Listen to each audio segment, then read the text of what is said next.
신약 성경에서 가장 처음 순교자가 발생했습니다. 스테반 집사님이 돌에 맞아 투석형을 당해서 천국으로 부름을 받습니다. 오늘 여러분들과 이렇게 말씀을 나누는데 혹 도움이 될까 해서 제가 너무 오래된 영화 이야기를 하나 하려고 합니다. 혹시 보신 분이 있으실지 모르겠습니다. 유명하게 알려진 영화인데 많이 본 영화는 아닌 것 같아서요. 그랑블루라는 영화 혹시 아십니까? 이렇게 수영하는 장면이 있고 파란 바다가 있는데 돌고래가 이렇게 푹 뛰어오르는 그러한 포스터가 이렇게 붙어 있었거든요.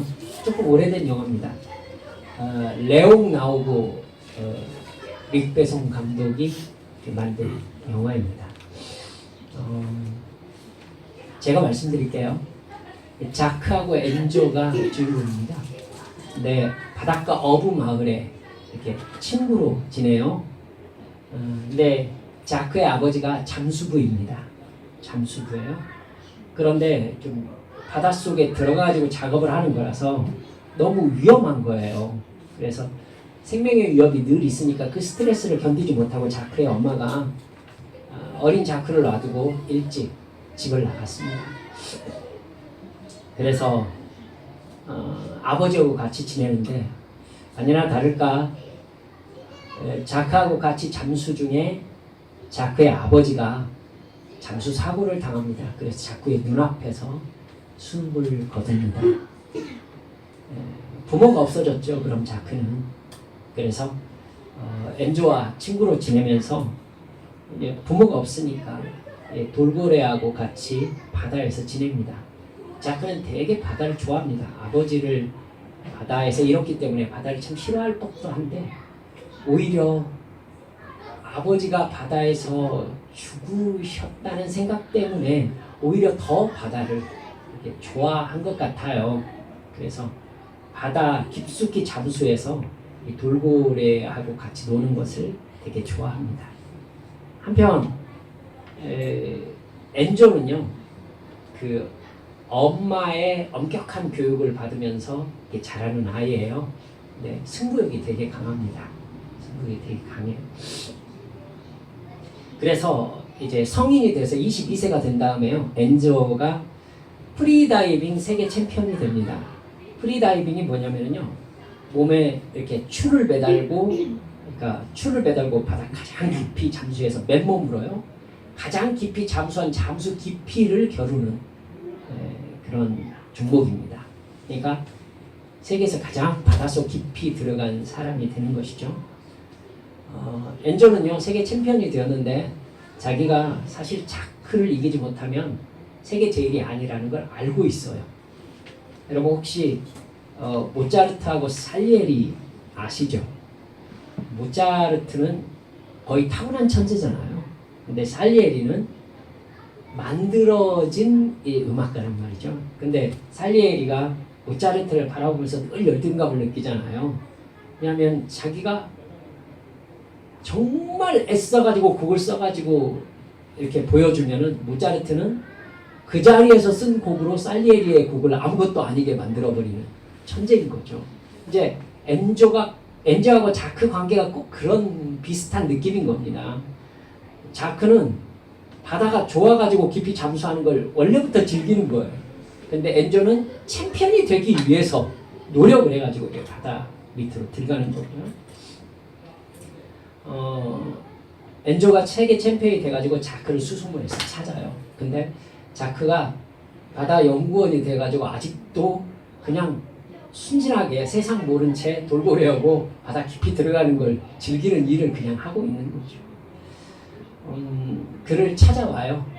그래서 20년 만에 자크를 데려와서 엔조가 프리다이빙 대회에 참가시킵니다. 이렇게 세상을 전혀 모르고 바다와 돌고래만 좋아하는 이 자크에게 조안나라는 여인이 이제 반하게 됩니다. 세상과 가족이 없었으니까 자크는 이제 그게 뭔지 잘 모르는 거예요. 엔조가 가족을 챙기는 것을 보고 가족이 뭐냐고 이렇게 물어봐요. 그러니까 엔조가 가족을 이렇게 얘기합니다. 우리 가족은 하루 종일 소리만 질러 여동생은 구석에서 울기만 하고 그래도 끝에 가서는 모두 껴안지. 왠지 알아? 사랑이 있기 때문이야. 그래서 용서하는 거라고. 외톨이가 아니야. 그게 사랑이라는 거야. 가족의 유대란 강아지. 이렇게 얘기를 해요. 그 말을 듣고 자크는 상당히 큰 충격을 받아요. 자기에게 그게 없다는 것을 이제 깨달은 거죠. 그래서 조안나에게 사진을 이렇게 보여줘요. 돌고래 사진이에요. 이게 내 가족이야. 가족이 이런 애를 가족으로 데리고 있는 건 세상에 나밖에 없을걸? 얘기를 하고 그리고 울어요. 조안나가 내가 네 곁에 있을게 이렇게 하면서 사랑을 하게 된단 말이죠. 프리 다이빙 대회가 시작됩니다. 엔조가 107m의 신기록으로 이렇게 기고만장을 합니다. 근데 그 다음에 자크가 너무나 가볍게 108m를 들어갑니다. 그래가지고 세계 챔피언이 돼요. 다음 대회 때 엔조가 115m를 들어갑니다. 그러니까 자크가 단번에 120m를 들어가요. 그래가지고 엔조는 자기 친구를 너무 좋아하는데 자기는 너무 자존심이 상하는 거예요. 다음 대회에서 엔조가 그 자크가 들어간 깊이가 사람이 들어갈 수 있는 가장 깊은 깊이이기 때문에 자네가 거기에 도전한다면 죽을 수 있네 라고 경고를 받는데 들어가요. 그래서 더 깊이 내려갔다가 끌어올려달라는 소식이 없으니까 끌어올리는데 빈사 상태로 죽기 직전의 상태로 끌어올려집니다. 예, 이제 죽음을 앞에 두고 엔조가 자크가 이제 품에 안고 있는데 자크의 품에서 이렇게 중얼거립니다. 네 말이 맞았어. 저 아래가 훨씬 더 좋은 곳이더군. 욕지보다 쾌적해. 나를 바다 밑바닥에 보내줘. 부탁이야 자크. 이러고 죽어요. 자크가 많이 울어요. 울면서 엔조를 바다 밑으로 이렇게 가라앉힙니다. 하나뿐인 자크를 엔조를 친구를 잃은 이 자크의 건강이 악화됩니다. 자크는 자기가 육지에서 그러니까 평범한 삶을 살 수 없다라는 걸 이렇게 느껴요. 그래서 밤에 바다로 나가요. 조안나가 따라와요. 그래서 자크를 보니까 바다 밑으로 갈 생각인 거예요. 건강이 너무 안 좋은데 바다 밑으로 가기로 결정했다는 것은 자크가 세상을 떠날 생각을 했다는 걸 조안나가 이제 알아요. 그래서 가지 말라고 붙잡아요. 그런데 엔조가 죽었던 그 해역으로 조안나하고 같이 갑니다. 그리고는 그 추를 딱 내려가게 하는 그 밧줄을 조안나에게 줘요, 자크가. 그리고 그 내려가는 장치를 붙잡고 이렇게 씁니다. 그러니까 조안나가 나 임신했어 라고 얘기를 해요. 그러니까 자크에게 최후로 가지 말라는 얘기죠. 지금 네 아이를 내가 임신하고 있다. 그러니까 자크가 조안나를 외면해요. 조안나가 밧줄을 붙잡고 울어요. 근데 이 밧줄을 당기면 이제 자크가 내려가는 거죠. 그러면 자크는 안 올라올 생각인 거죠. 100m 이상 바다 밑으로 이제 들어갈 생각이니까. 근데 네 손으로 나를 바다로 보내달라. 지금 이 얘기죠. 울면서 조안나가 작별 인사를 합니다. 가세요. 가서 보세요 내 사랑. 하고는 땡겨요. 자크의 몸이 바다 밑바닥으로 쫙 들어갑니다. 그래서 밑바닥에 닿을 때쯤 해서 이렇게 캄캄한데 100m가 넘어가니까요. 캄캄한데 돌고래 한 마리가 이렇게 자크 앞으로 이렇게 쫙 나타나요. 그래서 이렇게 돌고래가 몸짓을 해요. 자크가 그 망설이는 그 장면이 되게 인상적이에요. 자기가 이게 잡고 있거든요. 놓으면은 돌고래를 따라가는 거예요. 근데 이걸 잡고 있어야 올라갈 수 있는 거죠.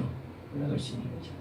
이렇게 돌고래를 보고 자기 손을 바라보고 돌고래를 보고 손을 바라보다가 이걸 놓고 돌고래 쪽으로 이렇게 헤엄쳐 갑니다. 그리고 영화가 끝나요. 여러분 영화 보신 듯한 표정이시네요. 여러분 엔조가 왜 바다 밑바닥에 자기를 데려달라고 했을까요? 또 자크는 왜 현실 세계에 적응을 하지 못한 채 바다와 돌고래하고만 있으려고 할까요? 심지어 조안나가 네 아이를 임신했다고 얘기하잖아요 지금. 근데도 바다 밑바닥에 내려가려고 하는 까닭이 무엇일까요? 결국 조안나가 자기 손으로 자크를 보내야 할 만큼 자크가 바다에 집착하는 이유가 뭘까요? 되게 생각이 많았었어요. 보고. 또 자크는 왜 마지막 순간에 이걸 놓고 돌고래를 따라갈까요? 죽는다는 의미잖아요. 그걸 알면서도 죽음을 택하는 자크의 마음은 어떤 마음일까요? 자크가 조안나에게 이렇게 말한 적이 있어요. 가장 힘든 건 바다 맨 밑에 있을 때야. 다시 올라와야 할 이유를 찾아야 하거든. 이러면 이제 문제가 좀 다르죠. 여러분, 자크는 위보다 바다가 더 좋은 거잖아요, 지금. 올라오기 싫은 사람인 거예요. 그러니까 바다가 집이고 돌고래가 가족인 자크에게는요, 바다에 있는 시간이 가장 행복했던 거죠. 자신이 사람이기 때문에 세상에 적응하고 살려고 사랑도 하고 뭐 게임도 하고 우정도 나눴지만 결국 자기가 가장 편안하고 가장 나답고 가장 행복하다고 느낀 것은 바닷속에 잠수하고 있을 때인 거예요. 돌고래하고 같이 있을 때인 거죠. 여러분, 저는 영화를 보면서 인상이 깊었던 게 아마 자크는 자기 세계로 돌아갔구나 라는 생각이 들었기 때문이었어요. 자기 세계가 거기인 거죠. 거기인 거예요. 비록 혼자만의 세상이지만. 영화를 중간까지 보면은요, 엔조 보면은 완전히 짜증이 올라오거든요. 아니, 바다 밑바닥에 들어가는 게 뭐라고 목숨을 겁니까, 그게. 그게 뭐라고. 근데 그건 어쩌면 우리의 섣부른 판단일 수도 있어요. 그것이 전부인 사람도 있는 거죠. 그들의 세계가 그런 게 있는 거예요. 그러니까 자크가 손을 놓고 돌고래한테 가는 이유를 우리는 알지 못하지만 자크에게는 충분한 이유잖아요, 그게. 이걸 붙잡고 한번 스데반하고 이렇게 치환시켜서 이해해 보시면 어떨까 하는 생각이 제가 들었어요. 스데반은 초대교회 첫 7집사 중 한 사람입니다. 성령과 지혜가 충만했어요. 유대인들은 예수가 그리스도라고 증거하는 스데반의 말에 도무지 반박을 할 수가 없었어요. 유력하게 유대인들을 이겼다라고 성경에 나와요. 여러분, 그래서 스데반이 자기들의 마음에 너무나 거침이 되니까 스데반을 산헤드린 공회에 고발을 합니다.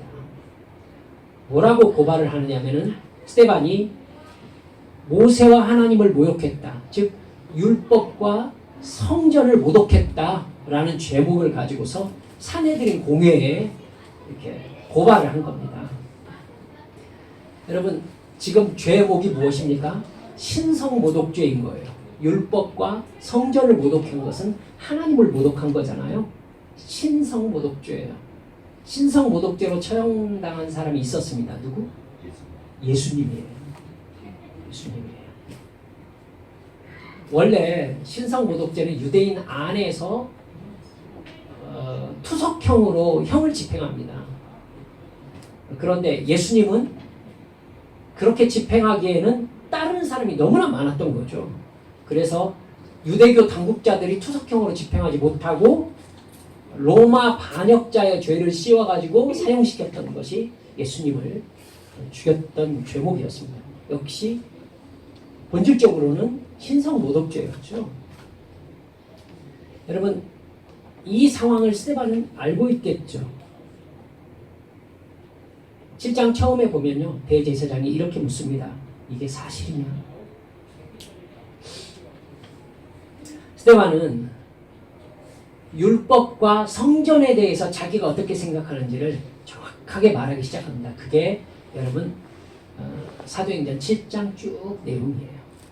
너희들이 지금 율법과 성전을 걸어서 나를 고발을 했잖아. 하나님을 모독했다고. 내가 그거에 대해서 너희들에게 정말로 내 변명을 한번 해볼게 하면서 말을 시작하는 거예요. 여러분, 이스라엘 그 자리에 모인 사람들, 종교 당국자들이 너무나 잘 아는 얘기, 율법과 선지서에 대해서 말씀을 합니다. 아브라함에서부터 시작해서 모세의 광야 생활까지 과정들을 쫙 얘기하거든요. 스데반은요, 모세를 하나님의 율법을 전해준 사람으로 이렇게 소개를 합니다. 이 부분이 포인트가 있어요. 38절을 보면요, 시내산에서 말하던 그 천사와 우리 조상들과 함께 광야 교회에 있었고 또 살아있는 말씀을 받아 우리에게 주던 자가 이 사람이라, 모세라는 것이죠. 그런데 우리 조상들은 그 모세가 하나님께 율법을 받고 있는, 하나님을 만나고 있는 그 시간에 이집트로 돌아가고 싶어 했다라고 스데반이 고발을 합니다. 이집트로 돌아가고 싶다. 모세가 하나님께 율법을 받고 있는 그 순간에 우리 조상들은 아론에게 금송아지를 만들어라고 했다.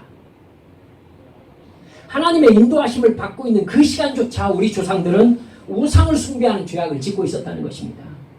그러면서 스데반은요, 아모스 5장 25절에서 27절 말씀을 인용합니다. 이렇게 나와 있어요. 이스라엘 족속아, 너희가 40년 동안 광야에서 희생과 소제물을 내게 드렸느냐? 너희가 너희 왕 식굿과 기운과 너희 우상들과 너희가 너희를 위하여 만든 신들의 별 형상을 지고 가리라. 내가 너희를 다메섹 밖으로 사로잡혀 가게 하리라. 그의 이름이 만군의 하나님이라 불리우는 여호와께서 말씀하셨느니라. 여러분, 이걸 그대로 인용하면서요, 스데반은 뭐라고 그랬느냐면은 하나님께서 너희를 바벨론 바깥으로 옮겨가리라 라고 말씀했다고 바꿔서 얘기합니다.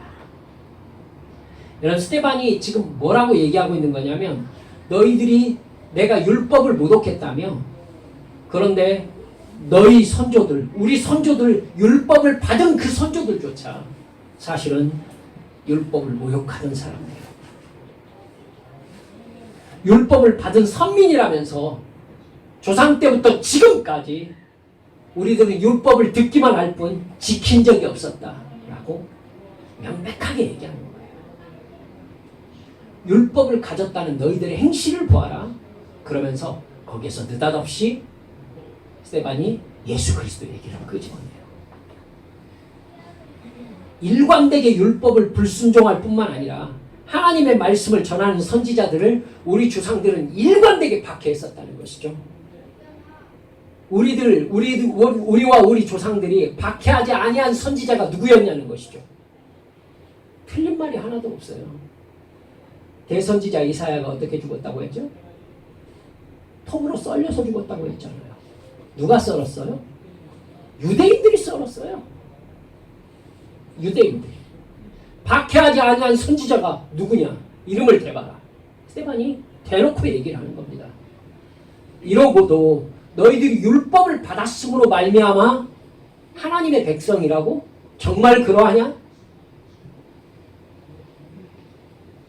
그리고는 성경에서, 그 성경에서 율법과 선지자에서 오실이라고 예언된 예수 그리스도, 죄 없다는 걸 너희들은 다 알고 있었다. 그러나 그럼에도 불구하고 너희들은 그를 질투해서 무법한 자들의 손을 빌려서 잡아 죽였다. 너희들이 정말 율법을 받음으로 말미암아 하나님의 선민이라고 말할 수 있는 사람들이냐? 할 말이 없는 거죠. 할 말이 없는 거예요. 그러면서 그래, 성전 건물 얘기를 한번 해볼까? 성전 건물이 어떻게 온 천하 만물을 지으신 하나님의 거처가 될 수 있느냐? 이게 말이 된다고 생각하느냐? 그러면서요. 여러분 그가 이사야 66장 1절 2절 말씀을 스데반이 그대로 인용하고 있어요. 여호와께서 이와 같이 말씀하시되 하늘은 나의 보좌요 땅은 나의 발판이니 너희가 나를 위하여 무슨 집을 지으랴? 내가 안식할 처소가 어디랴? 나 여호와가 말하노라. 내 손이 이 모든 것을 지었으므로 그들이 생겨내리라. 나보고 성전에 있으라고? 나는 온 이 세상을 말씀으로 창조한 창조주다라고 하나님이 말씀하셨던 것을 거기에 모인 유대인들에게 전부 얘기한 거예요. 과연 이 건물이 하나님의 집이 될 수 있느냐? 할 말이 없죠. 그리고는 적어도 너희들이 성전을 하나님의 집이라고 얘기를 할 것 같으면 그 하나님께서 주셨던 율법에 적어도 순종하는 백성들이어야 하지 않느냐. 그래야 순종하는 백성인 너희들이 지은 이 성전에 하나님이 계시다라고 말할 수 있지 않느냐. 너희들이 율법을 언제 순종했었느냐. 어느 선지자를 박해하지 않았느냐. 그럼에도 불구하고 너희들이 지은 성전에 하나님이 계시다고 얘기할 수 있단 말이냐. 할 말이 없는 거죠. 할 말이 없는 거죠. 그러니까 54절에 보니까요. 사탄이 역사하는 증거가 거기에 모인 군중들에게 나타나기 시작합니다. 그들이 이 말을 듣고 마음에 찔려 그를 향하여 이를 가요.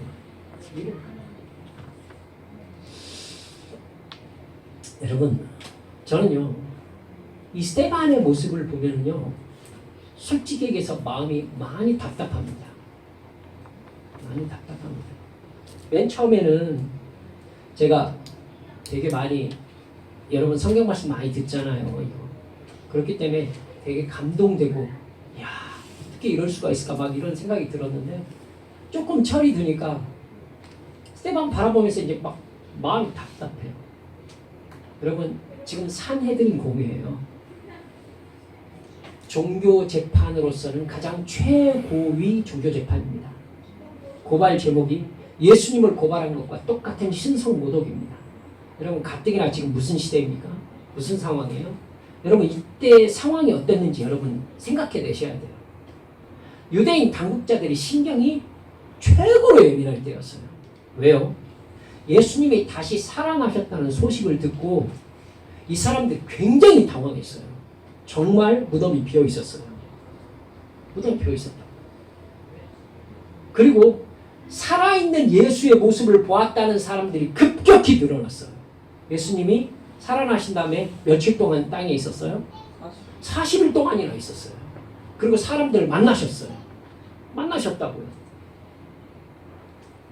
여러분 이러면은 유대인 당국자들이 자기들이 잡아 죽인 나사렛 예수가 진짜로 하나님의 아들이고 진짜 그리스도일 가능성이 높아지는 거예요. 이게. 그럼 이 사람들 얼마나 마음이 두근두근하겠어요. 이게 사실이라면 자기들이 지금 하나님의 아들을 죽인 거예요. 더구나 40일 만에 예수가 감람산에서 하늘로 올라가는 모습을 본 사람이 500명이나 돼요. 500명이나. 고린도전서 15장 6절에 얘기했어요. 사도 바울이 얘기하잖아요. 500명이나 그 상황을 봤다. 500명이 예수가 하늘로 올라가는 모습을 봤으면 이 소문이 예루살렘에 어떻게 나겠습니까? 순식간이었어요. 순식간이었어요. 여러분 그리고 나서 기껏 열흘 남짓 지났어요. 열흘. 그러니까 예수님이 십자가에 죽으신 다음에 부활했다는 소문이 들린 다음부터 지금 딱 50일 정도 지난 거예요. 그런데 오순절 성령 충만, 성령 강림의 역사가 일어나 버린 겁니다. 그때 이걸 부인할 수가 없었어요. 120여 명의 사람들에게 성령님이 임했고요. 방언으로 여러분 예루살렘이 바벨탑 이전 시대로 돌아가 버리는 회복의 역사를 예루살렘 사람들이 눈앞에서 경험했어요. 120명의 사람들이 방언으로 얘기를 했는데 거기에 있는 모든 사람들이 자기들 모국어로 들었어요. 모국어로 들었어요. 그걸. 이러니 여러분 어떻게 이런 일이 있을 수가 있느냐. 모두 다 이렇게 생각했단 말이에요. 그 후로부터 예루살렘은 완전 벌집을 쑤신 상황이 돼버렸었어요. 왜요? 여러분 베드로와 요한에 의해서 너무나 유명하게 성전 미문에 늘 앉아 있었던 그 걷지 못하는 사람, 그 사람은 그거 수입 없으면 굶어 죽으니까 언제나 거기에 있을 수밖에 없죠. 그러니까 성전을 드나드는 모든 사람들이 그 사람을 알고 있었던 상황이에요. 근데 그 상황에서 오순절에 그 기념 그 절기를 지키려고 예루살렘에 사람들이 그렇게 많이 모여들어 있었던 그 현장에서 베드로와 요한이 그 사람을 불러 일으켜버린 거예요. 그 사람이 걸어서 성전 안에 들어가 버린 거예요. 이게.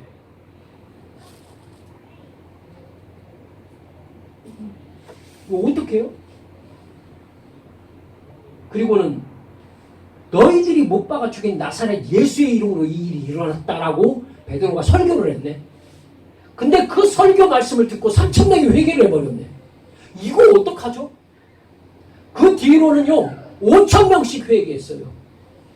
여러분 평소에 예루살렘 인구가 5,000명이 넘지 않았을 것이다 라고 얘기를 해요. 그러니까 무슨 얘기냐면은 그 디아스포라들, 그 타국에 흩어져 있었던 유대인들이 명절을 지키려고 왔다가 일주일 있는 사이에 성령 충만함을 받고 예수를 믿는 엄청난 역사가 일어나 버린 거예요. 근데 정말 답답한 것이 여러분 그렇게 함께 성령 충만 받은 사람들에 의해서 예수님하고 똑같은 증상이 일어나기 시작했어요. 그들이 귀신을 쫓고 그들이 병을 고치고 그들이 죽은 사람을 살리기 시작한 거예요. 이게. 예수 한 명일 때에도 감당이 안 됐는데 예수가 120명이 되더니 이제는 기하급수적으로 사람들이 성령 충만해가지고 늘어나기 시작합니다. 예루살렘이 쑥대밭 된 것 같은 느낌이었을 거예요.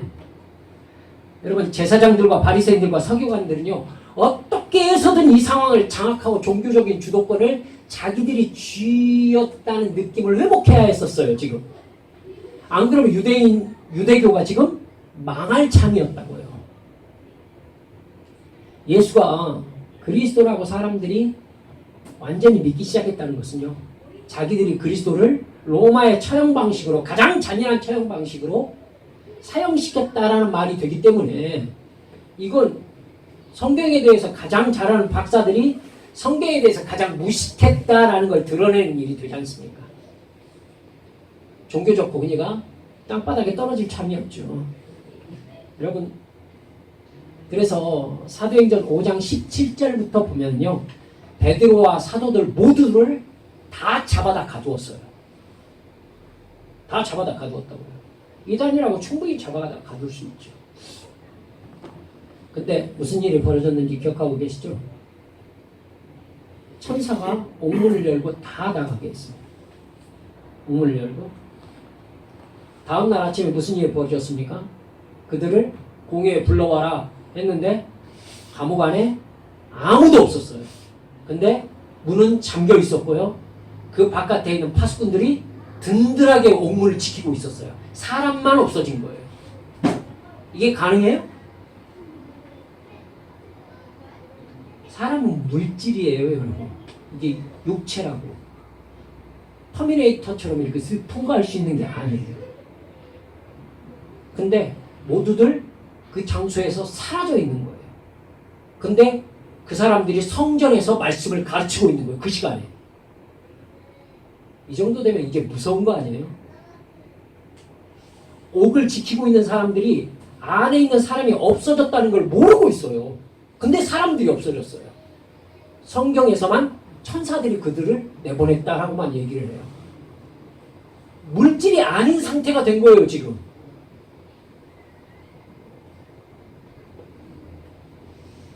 베드로와 요한을 때렸는데도 제압할 수가 없었어요. 6장 7절을 보면 이제 결국 최악의 상황이 되었는데 허다한 제사장들도 이 도에 복종하니라 이렇게 나와버려요. 그러니까 유대교가 무너지고 있었던 거예요. 여러분, 그러니 유대교 당국자들, 산헤드린 공회원들이 얼마나 신경이 예민했겠어요. 그죠? 이 예민한 순간에 유대인 당국자들이 종교 권력의 힘을 보여줘야 될 찬스만 찾고 있던 그 순간에 누가 걸린 거죠? 스데반이 걸린 거예요. 이런 상황이면은 유대인 당국자들이 지금 스데반에게 어떻게 해야 되겠다고 생각을 한 거예요? 죽여야 되겠다라고 생각을 한 겁니다. 왜냐하면 죽임으로써 충격파를 발생을 시켜줘야 이 상황이 진정될 것이기 때문에. 여러분, 그렇기 때문에 신성모독죄를 건 거예요. 신성모독죄는 그 방식이 처형이잖아요. 형벌 방식. 자, 이제 대답해 보세요. 그걸 스데반이 알아요, 몰라요? 이러니까 제가 답답한 겁니다.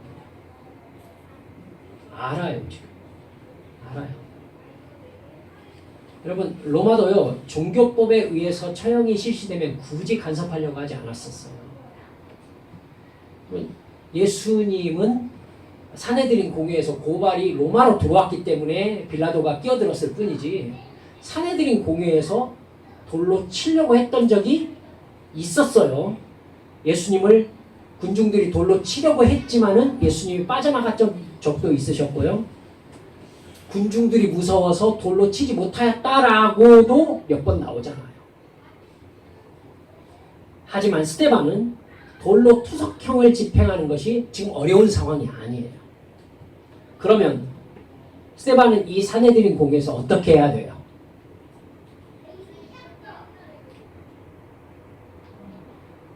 여기에서 스데반이 지금 말한 것처럼 말한다는 것은요, 솔직히 얘기하면 자살이에요.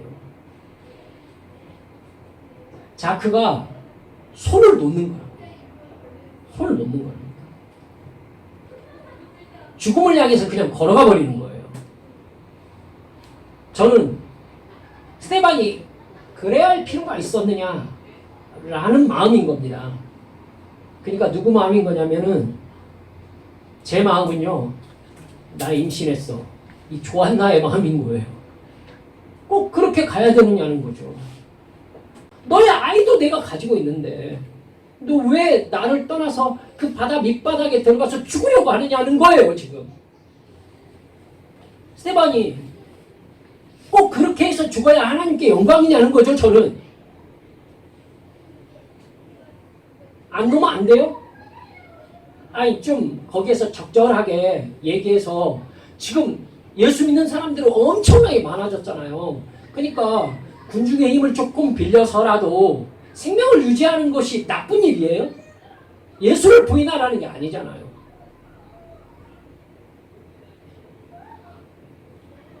근데 스데반은요, 지금 율법과 성전을 모독했다면서 고발당한 상태인데 율법을 지키지 않은 건 너희들이다라고 얘기를 한 거예요. 보이는 성전 건물이 의미를 가지려면 너희들이 하나님의 말씀에 순종하는 사람이어야 되지 않느냐? 하나님의 말씀에 불순종한 너희들이 지은 이 성전 건물에 정말 하나님이 거하신다는 말이냐? 이거 지금 스데반이 뭐라고 얘기하고 있는 거예요? 목을 내밀고 죽여라 라고 얘기를 하고 있는 거예요, 지금. 거기 모인 사람들이 눈이 돌았죠. 이를 갈기 시작했어요. 여러분, 지금 무슨 상황이 벌어지고 있는지 스데반도 알고 있단 말입니다. 아, 내가 여기서 죽겠구나. 지금 딱 한 발 차이거든요. 근데 스데반이 마지막 불을 지릅니다. 55절에 뭐라고 하죠? 스데반이 성령 충만하여 하늘을 우러러 주목하여 하나님의 영광과 및 예수께서 하나님 우편에 서신 것을 보고 말하되, 보라, 하늘이 열리고 인자가 하나님 우편에 서신 것을 보노라 한대. 마지막 스파크를 그냥 튀어버린 거죠. 마지막 스파크. 57절, 58절은요, 저는 너무나 가슴이 아픕니다. 그들이 큰 소리를 지르며 귀를 막고 일제히 그에게 달려들어 성 밖으로 내치고 돌로 칠세. 증인들이 옷을 벗어 사울이라 하는 청년의 발 앞에 두니라. 청중들이 왜 귀를 막았을까요?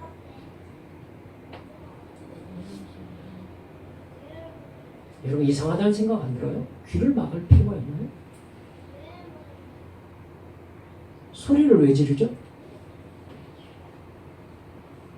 여러분 사형집행장에서 막 소리를 막 지르면서 귀를 막고 막 사형집행하는 거 보셨어요?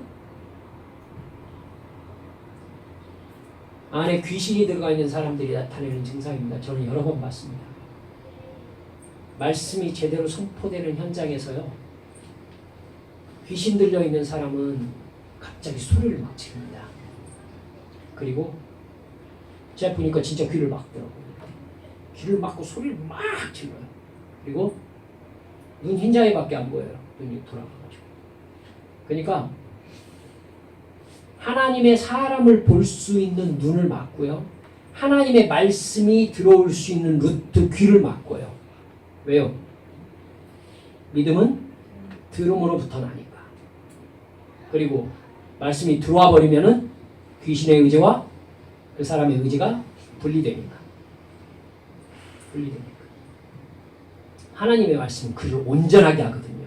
귀신의 의지로부터 그 사람의 의지를 분리시켜요.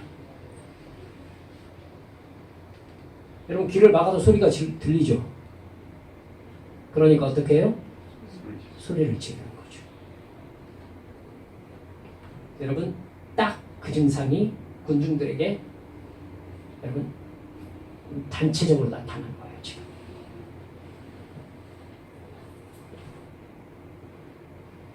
스데반이 무릎을 꿇고 크게 불러 이르되 주여 이 죄를 그들에게 돌리지 마옵소서.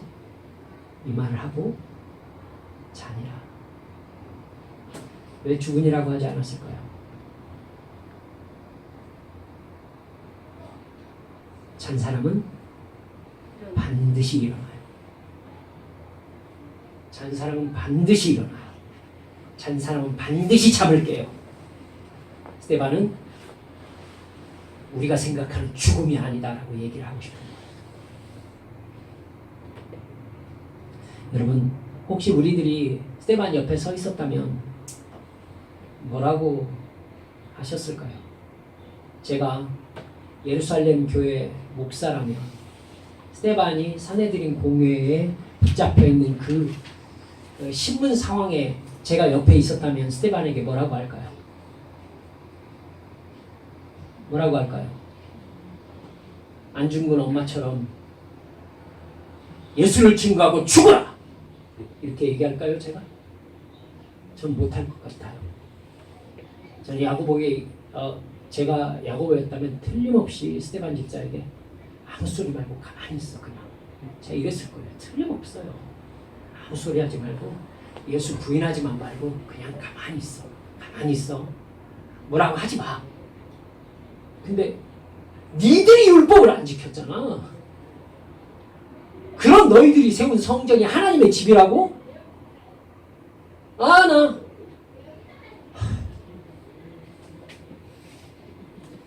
제가 앞에서 이랬을 것 같은 거예요. 제 마음은. 굳이 스데반은 돌에 맞아서 죽을 가능성이 높은 상황인데도 꼭 그렇게 말해서 결국 예상했던 대로 돌에 맞아서 죽었어야 했을까요? 이건 스데반도 뻔히 알고 있는 결론으로 간 거예요. 지금 꼭 그래야 했어요?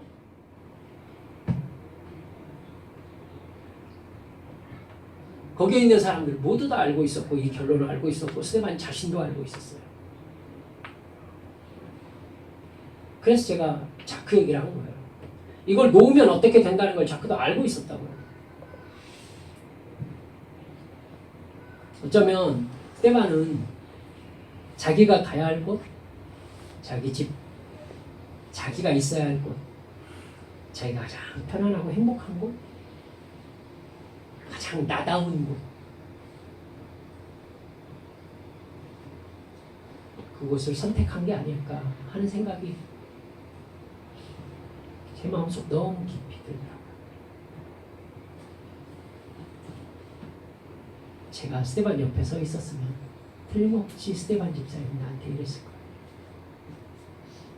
이 목사님, 걱정하지 마세요. 저도 이 일이 어떻게 될 줄 다 알고 있어요. 근데 저는 그렇게 해서 여기에 있고 싶지 않습니다. 나는 여기 있을 사람 아니에요. 보세요. 주 예수께서 하늘 보좌 우편에 서셔서 저를 기다리고 계시지 않습니까? 내가 가고 싶은 곳은 예수 그리스도께서 나를 맞아주시는 저곳입니다. 저기가 가장 내가 나답게 살 수 있는 곳이에요. 전 죽음이 두렵지 않습니다. 우리는 지금 이 세상에서 누구로 살고 있을까요? 사실 이 세상의 사고방식과 행동방식에 우리는 너무나 잘 적응해서 잘 살고 있는 사람들 아닌가요? 저 자신을 생각해 보게 되고 우리 성도들과 내가 세상 어디쯤에 있는지 한번 점검해 봐야 되겠다라는 마음의 열망이 강하게 들었습니다. 사실 교회 가는 것만 빼면 세상 사람들이 우리와 자기들과의 차이점을 전혀 알 수 없는 그냥 보통 사람으로 우리 살고 있지 않나요? 나와 예수님이 있어야 될 공간이 어디인가요? 나는 나를 사랑하는 예수님과 함께 있고 싶어 합니까? 정말로? 나의 가족은 누구입니까? 거기서 우리 영혼이 주님의 은혜로 해처럼 밝게 살면서 주 찬양하리라.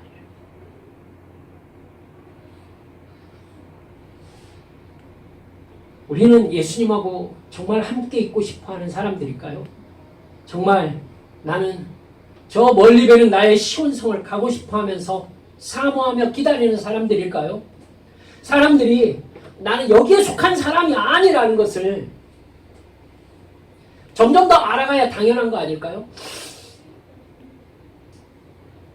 주님과 함께 예배드리는 이 현장에서 또 주님과 함께 만나는 그 시간 속에서 함께 있다 보면 밖에 나가야 될 이유를 찾기 위해서 너무나 힘든 그러한 마음 혹시 여러분 느껴보신 적 있으신가요? 예전 499장 저장미꽃 위에 있을 3절이 이렇게 되어 있습니다. 밤 깊도록 동산 안에 주와 함께 있으려 하나 괴로운 세상에 할 일 많아서 날 가라 명하신다. 주가 나와 동행을 하면서 나를 친구 삼으셨네. 우리 서로 받은 이 기쁨은 알 사람이 없도다. 다른 사람들은 이해하지 못하지만 나는 예수 안에서 자유를 누르고 예수님을 느낄 때 정말로 행복하고 예수님과 사랑을 나누는 예배와 기도와 찬송과 순종의 시간에 진정한 기쁨을 누리는 사람이어야 마땅하지 않냐는 거죠. 사랑한다며. 그래서 우리 주님과 나와 그것만이 내 세상이라고 할 만한 함께 있는 공간이 있어야 마땅하지 않습니까? 기도합시다.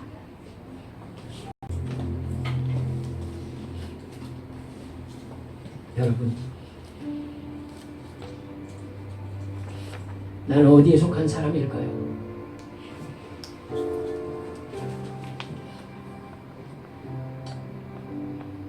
나는 어디를 향해 가는 사람일까요? 나는 무엇을 사랑하는 사람일까요? 이 시간 주님 앞에 기도하면서 나와 주님과의 공간이 어디인지, 주님께서 나와 함께 있음으로 말미암아 주가 나와 동행을 하면서 나를 친구 삼으셨네 고백할 만한 신령한 주님과의 만남과 영적 경험이 이루어지는 나의 공간이 어디인지 한번 돌아보십시다.